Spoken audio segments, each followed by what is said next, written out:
کمانے کا طریقہ بتائیں. کہتا ہوں بھائی برباد کرنے کا طریقہ آتا ہے, کمانے کا طریقہ بالکل تجربہ نہیں ہے. برباد کرنے کا آتا ہے, وہ پوچھ لو. تو وہ والا کام نہیں کرو تو شاید کما لو گے. لوگ مجھ سے پوچھتے ہیں, کہتے ہیں برباد کرنے کا کیا طریقہ ہے. میں نے کہا اپنے پیسے کسی قابل اعتماد آدمی کو دے دو کاروبار کے لیے. اپنے پیسے بزنس کے لیے کسی قابل اعتماد, کیونکہ جس پر اعتماد نہیں اس کو تو کوئی دیتا ہی نہیں ہے. کسی بھی قابل اعتماد کو دے دو چلتے ہوئے بزنس میں, جس کی اتنی ارننگ ہو اس کو دے دو. اس کا مطلب آپ کا پیسہ گیا. یہ بہترین طریقہ ہے پیسہ ڈبونے کا. ڈبونے کا طریقہ بتاتا ہوں. اب کمانے کا خود بخود اس کا الٹا کر لو. کیا مطلب؟ اپنا پیسہ کبھی کسی کو مت دو. جو آپ کی جیب اللہ نے دی ہے نا, جیب یہ اس لیے دی ہے کہ یہ کس کی ہے؟ آپ کی جیب. تو مجھے تو نہیں پتا بھائی گنجے کے سر پہ بال کیسے اگتے ہیں. لوگ کہہ رہے ہیں انڈیا چاند پہ پہنچ گیا, اور یہ مولویوں کی باتیں دیکھو, یہ نکاح طلاق کے حکام بتاتے رہتے ہیں بیٹھ کے.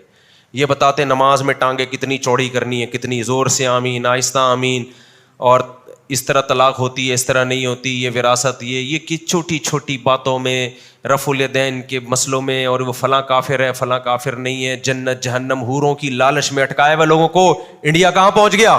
چاند پہ پہنچ گیا. ارے یہ اعتراض آپ ہم سے مت کرو, سائنسدانوں سے کرو بھائی. ہمارا ٹاپک چاند پہ پہنچنا, مولوی کا یہ ٹاپک ہی نہیں ہے. مجھے تو لاہور پہنچنے کا طریقہ نہیں آتا, میں چاند پہ پہنچنے کے طریقے کہاں سے میں نے پڑھا ہی نہیں ہے. کیا خیال ہے بھائی؟ میں تو جب لاہور جانا ہوتا ہے تو پہلے دیکھتا ہوں جہاز کا ٹکٹ کتنا ہے اور ٹرین کا کتنا ہے, یا اپنی گاڑی میں جائیں تو کتنا, پھر ٹائم کتنا, اس کو کیلکولیٹ کر کے ماہرین سے مشورہ لیتا ہوں کس طرح جانا اس موسم میں مناسب رہے گا.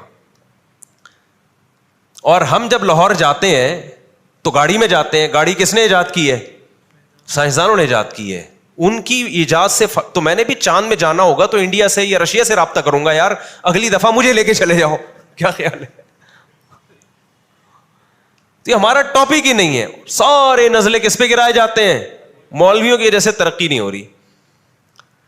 تو یہ نیا تانا نہیں ہے, یہ پیغمبروں کو بھی دیا جاتا تھا. آپ کہہ سکتے ہیں پھر مولوی کا سوسائٹی میں کام کیا ہے, وہ بیٹھا ہوا کیوں ہے جب وہ نہ چاند پہ جا سکتا ہے, نہ کسی کا نزلہ ٹھیک کر سکتا ہے, نہ کورونا کے بارے میں. اچھا مولوی غلط رہنمائی بھی کرتے ہیں کورونا کے بارے میں, کیونکہ ان کی فیلڈ نہیں ہے نا, کیونکہ بیچاروں کی فیلڈ نہیں ہے تو جان بوجھ کر نہیں کر رہے ہوتے, ان کو پتہ ہی نہیں, تو پھر انہوں نے یہ بھی کہہ دیا کو